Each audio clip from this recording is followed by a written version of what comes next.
It's time for Recipe of the Day. Spiciness is always very fun when you encounter it in unexpected places. I will say that this happened to me years ago. I was hired by this company, Super Fit Greens. They do those big bags of chopped greens that you can buy at the grocery store. I was hired by them to develop and photograph a bunch of recipes for their packaging. You know, like when you buy something at the grocery store and you flip it over and there's like a picture of a recipe finished dish on the back. That's what I'm talking about. So I did a whole bunch of those for them. And in preparation for it and while doing it, they sent me this massive box of their bagged greens. And one of the types of greens in there was this curly mustard, and I never had it before.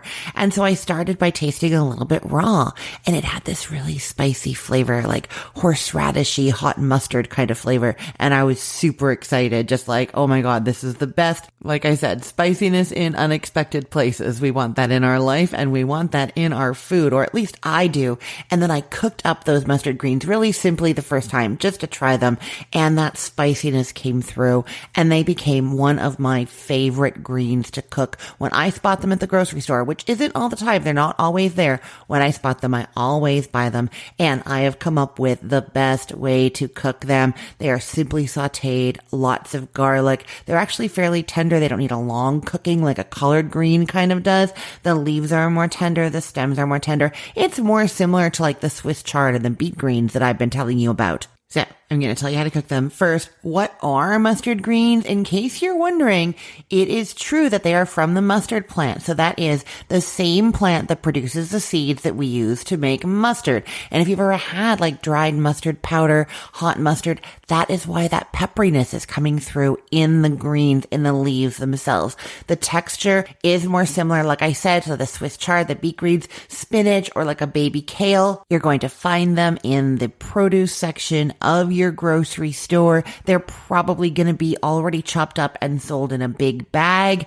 That is often already pre-washed, but read the label. You want to make sure. If you don't see bags of mustard greens, you can also just check where the bunches of greens and things are. Sometimes you'll get those sort of looser big leaves in bunches. A really nice treat when you see them there, but either is a great option. If you do get those leaves in a bunch, you want to give them a really, really good rinse because they have like curly leaves and the grit and dirt likes to get like stuck in there. Oh, I'm going to say, I'm going to be linking to this recipe, of course, and you can go to cookthestory.com and search for mustard greens. That's how you can find it as well. But if you go there, I do have a picture of those full leaves unchopped if you want to see what they look like so that you know what to look for in the grocery store. That is there for you. But yeah, you're going to have to give them a good wash. I like to put them in a big colander and then use the spray from my tap and my sink to really get in there and kind of turn them around in the water and get rid of all that dirt and grit. Okay, now we are all experts on this spicy treat. Let me tell you how to make them. You are going to get a big bowl and you're going to put a 16-ounce bag of those chopped fresh mustard greens or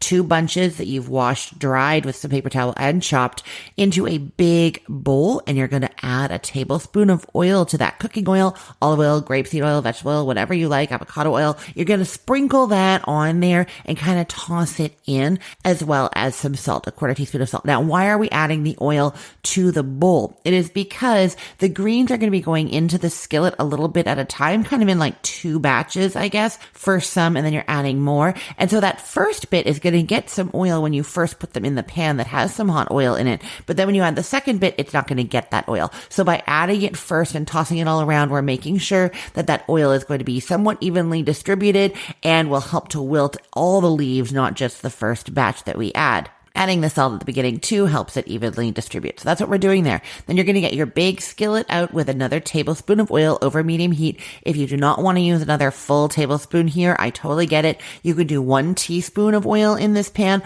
or you can do a tablespoon of water. Just as soon as that water starts steaming is when you want to start adding your greens. So you're over medium heat with that oil tablespoon or teaspoon or water, and then you add as much of your mustard greens as will fit sort of comfortably in that skillet. It's probably going to be about half of them, and you're going to just toss them in the oil and cook and stir and toss until they're nice and wilted, which makes room for the rest of the greens. So then you add the rest of them in with the ones that are already cooked. You're just adding them to the ones that have already cooked, and you just keep tossing them with your tongs and stirring until they're all fully wilted. It's just going to take a couple of minutes. Then you are going in with some garlic, and I'm going to tell you this recipe on Cook the Story is called Garlicky sautéed mustard greens for a reason. There's a lot of garlic in here. I love it. There are 3 cloves of garlic that you've minced up, and you are adding to those wilted greens in the skillet, and then you're going to just keep turning, tossing, and stirring that garlic and greens together until the stems are just fork tender.